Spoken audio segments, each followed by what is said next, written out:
Acharya Prashant is an alumnus of IIT Delhi, IIM Ahmedabad, and a former civil services officer. He is an exponent of pure Vedantic wisdom, a campaigner against superstition, a proponent of spiritual veganism, and an expounder of essential human freedom. Acharya Prashant teaches 17 forms of Gita and 60 forms of Upanishad, and also the founder of a non-profit organization named Prashant Advait Foundation. He is known as a champion of socio-spiritual awakening in today's world. Sir, it's an honor to welcome you to address to our institute. On behalf of IIM-Nagpur, we thank you for accepting our invitation. Now, we would like to invite Acharya Prashant and the director of IIM-Nagpur, Dr. Maitri, to the stage to greet and felicitate our guest of the evening. Very good evening. We are lucky to have Acharya Prashant ji at IIM-Nagpur campus. He is a great spiritual leader, author of many books. And today all of you know that entire world is facing lot of challenges, issues, social issues. And need of an aware for the entire world is the moral values, spiritual values, civic values. And today, leaders like Acharya Prashant and their spiritual lessons are going to bring the transformation change in this world. And National Education Policy 2020 is based on the IKS, Indian Knowledge System, which predominantly highlights these four values. I am sure Acharya Prashant ji's insights, advice and guidance definitely helps all of us to transform ourselves and also change the world. Thank you very much, sir. Welcome to IIM-Nagpur. Following our culture, we would like to welcome you through a special living and breathing gift that will live for several decades. A tree on your behalf has been planted at the Trees for Tiger, Sundarban National Park, West Bengal, India. Now, moving forward, I would ask Acharya Prashant to please share his experiences and his valuable thoughts with us. Good evening, sir. My name is Tarun Singh from IIM-Nagpur. Sir, my question is this. Actually, we understood this thing that in life everything is temporary. Be it my existence on this earth or any relationship or my friendship or any environment around me. Everything is temporary. So this thing actually keeps me detached, but at the same time, this thing actually keeps me demotivated to start something new. Because I know that ultimately everything is temporary and everything will go on. So how to start or how to keep myself motivated knowingly that everything is temporary? You see, detachment and compassion come together.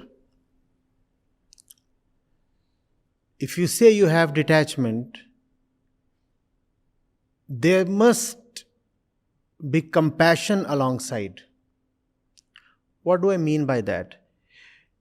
What is the one source of the entire misery of this world? If you want to talk of detachment, you will need to talk of anityata. Right? Things are ephemeral. But we take them as permanent. We try to seek not only permanence, but actually timelessness where it is not. And that leads to the great amount of misery and violence we see all around us. So, you are detached because you can see that things are ever changing, everything is in flux, and it's all a process. There are, in fact, no things either. There is only a stream. Right? I'm coming from the Buddha at this moment. You can see all this. But does everybody see all this? And if everybody does not see all this, where is your compassion? You say you have detachment. Where is that necessary accompaniment of detachment called compassion? Or is detachment something for just your own benefit?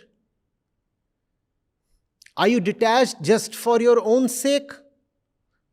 So you're detached to everything in the world, but not to yourself then. Huh? I have detachment and I keep it to myself because I'm not detached to myself. Like little kids who hide their fruits to themselves. Definitely, detachment would mean that you would now not raise castles in the air. That now you would not do things that are ephemeral and fallible and expect them to give you desired, favorable, sweet results in the future. Obviously, you'll not do that. But don't you see that everybody around you is doing exactly that? You say you are detached, but you look around and you find everybody else is simply attached, and that attachment is the misery of this world. Does that give you an idea as to what to do in life? And for what purpose, whose sake? If you do not want to do anything for your own sake, do it for others. That's compassion. Do not work for yourself, work for others. And when you work for yourself, your energy is limited because the personal self is limited and false. But when you dedicate yourself to working for the common good, then you find yourself blessed with unlimited energy. And it's an unending project. So you'll always have something to do. You'll never be able to claim retirement. Which means you will remain, some part of you will remain quite youthful right till your physical end.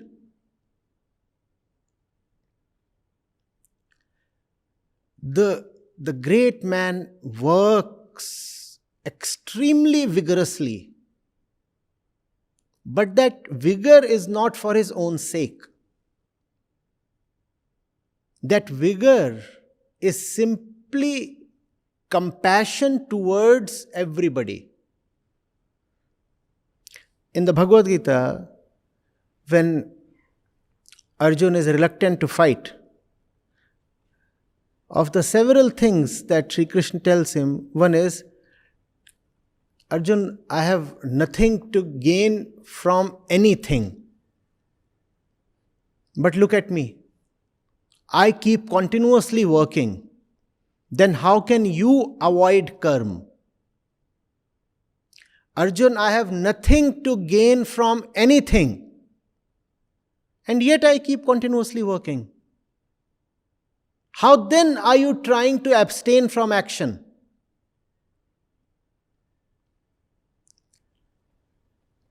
People work so that their own pockets can be filled, so that they can become famous, so that their little small personal self can be made happy.